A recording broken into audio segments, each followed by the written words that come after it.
Assalamualaikum warahmatullahi wabarakatuh. Halo sahabat kimia. Kali ini kita akan membahas tentang logam mangan atau Mn.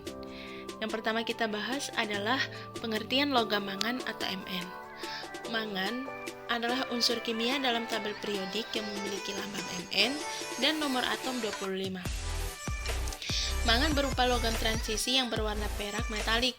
Mangan ditemukan oleh Johanngen pada tahun 1774 di Swedia.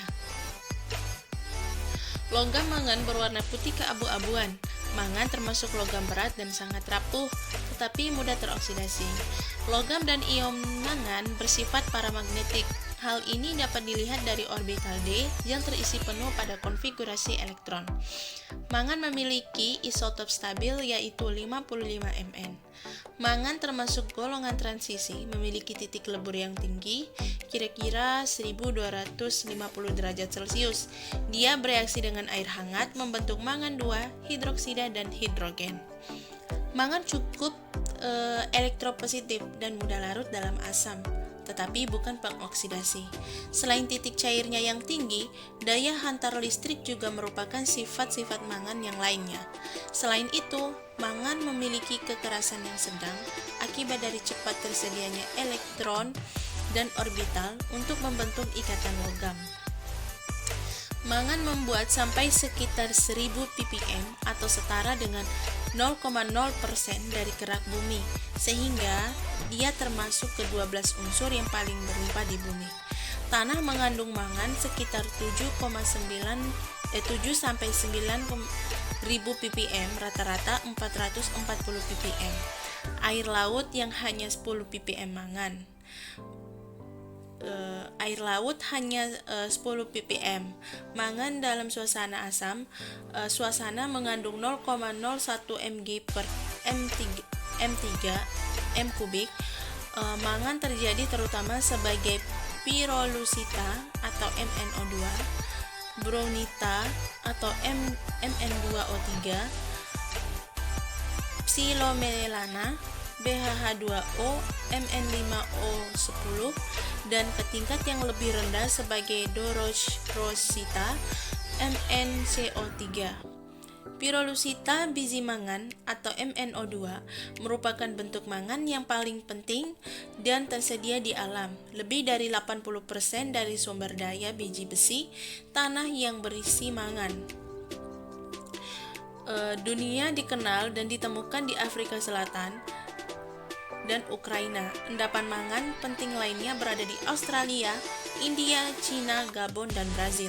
Pada tahun 1978 diperkirakan ada 5.000 miliar ton nodul mangan yang ada di dasar laut.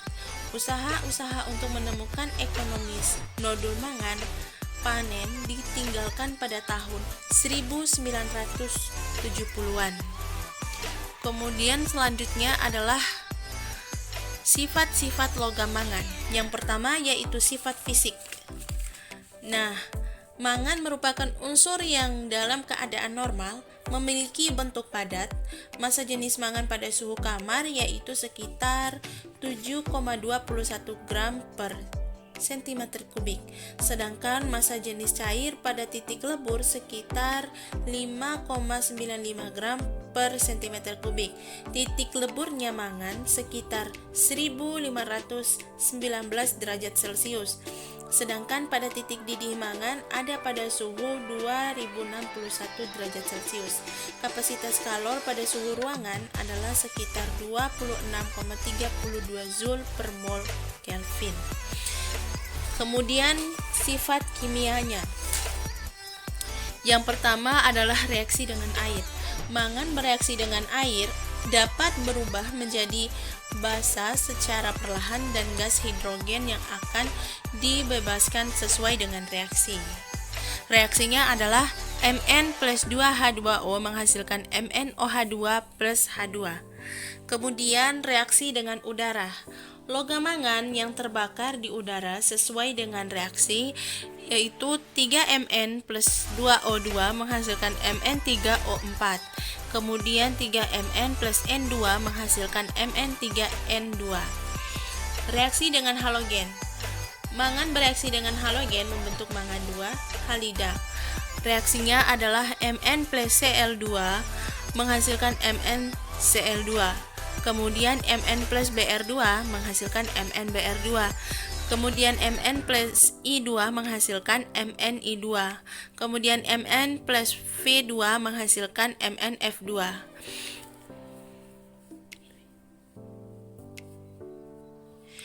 Kemudian, selain bereaksi dengan fluorin membentuk mangan 2, fluorida juga menghasilkan mangan 3. Fluorida sesuai dengan reaksi 2Mn plus 3F2 menghasilkan 2MnF3.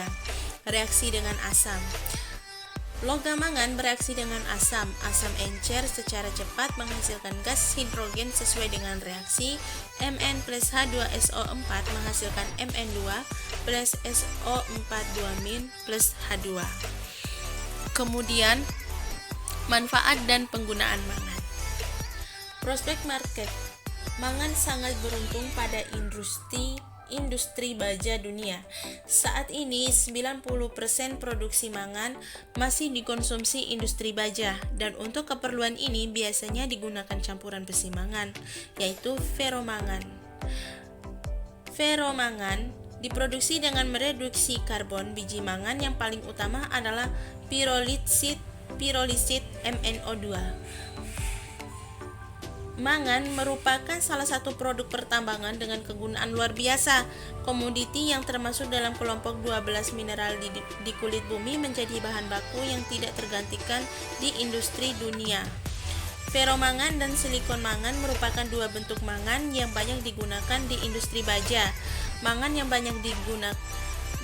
juga digunakan untuk produksi baterai kering, keramik, gelas, dan kimia. Mangan sangat penting untuk diproduksi besi dan baja. Mangan adalah komponen kunci dari biaya rendah formulasi baja stainless dan digunakan secara luas tertentu. Mangan digunakan dalam paduan baja untuk meningkatkan karakteristik yang menguntungkan seperti kekuatan, kekerasan, dan ketahanan. Mangan digunakan untuk membuat agar kaca tidak berwarna dan membuat kaca berwarna ungu. Mangan 4 oksida atau mangan dioksida MnO2 digunakan sebagai reagen dalam kelompok organik untuk oksidasi dari benzilik alkohol, yaitu bersebelahan dengan sebuah cincin aromatik. Mangan dioksida telah digunakan sejak zaman dahulu untuk menetralkan oksidatif kehijauan semburan di kaca yang disebabkan oleh jumlah jejak kontaminasi besi. MnO2 juga digunakan dalam membuat oksigen dan klorin dan dalam pengeringan cat hitam. Dalam beberapa persiapan itu adalah kecoklatan pigmen yang dapat digunakan untuk membuat cat dan merupakan konstituen alam umber.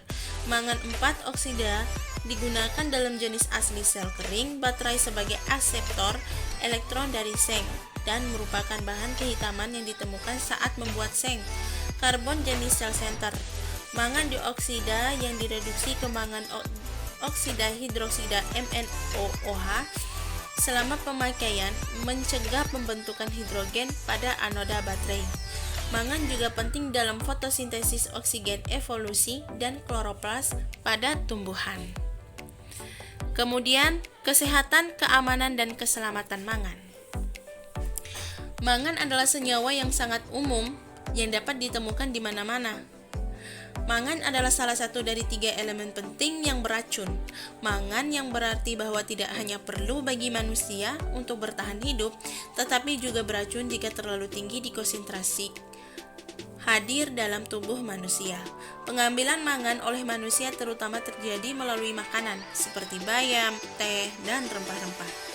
Bahan makanan yang mengandung konsentrasi tertinggi adalah biji-bijian dan beras, kacang kedelai, telur, kacang-kacangan, minyak zaitun, kacang hijau, dan tiram. Setelah penyerapan dalam tubuh manusia, mangan akan diangkut melalui darah ke hati, ginjal, pankreas, dan kelenjar endokrin. Efek mangan terjadi terutama di saluran pernapasan dan di otak. Gejala keracunan mangan adalah halusinasi, pelupa, dan kerusakan saraf. Mangan juga dapat menyebabkan Parkinson, emboli, paru-paru, dan bronkitis. Ketika orang-orang yang terkena mangan untuk jangka waktu yang lama, mereka menjadi impoten. Suatu sindrom yang disebabkan oleh mangan memiliki gejala seperti skizofrenia, kebodohan, lemah otot, sakit kepala, dan insomnia. Karena mangan merupakan elemen penting bagi kesehatan manusia, kekurangan mangan juga dapat menyebabkan efek kesehatan.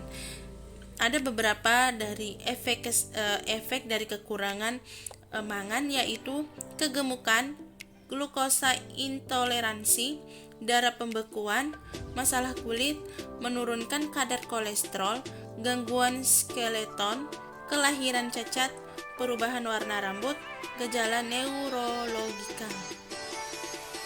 Mangan yang terdapat di alam banyak ditemukan dalam bentuk mangan dioksida. Untuk itu, perlu diketahui karakteristik lebih lanjut mengenai sifat dari mangan dioksida dengan melihat lembar keselamatan untuk mangan dioksida. Kemudian yang terakhir adalah konsentrasi mangan dengan air. Konsentrasi mangan di dalam sistem air alami umumnya kurang dari 0,1 mg per I. Jika konsentrasinya melebihi 1, mg per L, maka dengan cara pengolahan biasanya sangat sulit untuk menurunkan konsentrasinya sebagai derajat yang diizinkan sebagai air minum. Ada beberapa cara untuk menurunkan konsentrasi agar dapat diizinkan sebagai air minum, yaitu air baku yang berasal dari air tanah dipompa ke tangki pencampuran atau static mixer sambil diinjeksi dengan larutan soda ASH atau NaHCO3 untuk menaikkan pH menjadi sekitar pH 7-8. Selanjutnya dialirkan ke bak clarifiller atau bak pengendapan. Di dalam bak pengendapan, dengan adanya penambahan soda ASH serta kontak dengan oksigen dari udara, zat besi atau mangan akan dengan cepat teroksidasi menjadi oksida besi atau oksida mangan yang tidak larut di dalam air dan akan mengendap di dalam bak pengendapan. Air limpasan dari bak pengendapan selanjutnya dialirkan ke bak penampungan air baku. Dari bak penampungan air baku, air dipompa ke tangki reaktor atau tangki pertekanan sambil diinjeksi dengan larutan kalium permanganat dengan menggunakan pompa dosing agar zat besi atau mangan yang belum teroksidasi oleh oksigen dari udara dan masih terlarut dalam air dapat dioksidasi lebih sempurna menjadi bentuk senyawa oksidasi besi atau mangan yang tidak larut dalam air. Zat besi atau mangan di dalam air yang telah teroksidasi dan juga padatan tersubstansi yang berupa partikel halus selanjutnya dialirkan ke filter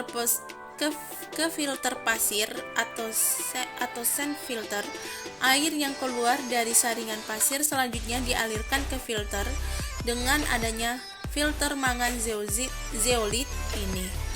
Zat besi atau mangan yang belum teroksidasi di dalam tangki reaktor dapat dihilangkan sampai dengan konsentrasi kurang dari 0,1 mg per L. Dari filter mangan zeolit, air dialirkan ke filter karbon aktif atau aktif karbon filter untuk mikro. Filter ini mempunyai fungsi untuk menghilangkan senyawa warna dalam air serta untuk menghilangkan senyawa yang menyebabkan bau. Setelah melalui filter penghilangan warna, air dialirkan ke filter Cartiger yang dapat menyaring partikel kotoran sampai ukuran 5 mikro. Dari filter Cartiger, selanjutnya air dialirkan ke bak penampungan air olahan dan selanjutnya dipompa ke saluran distribusi.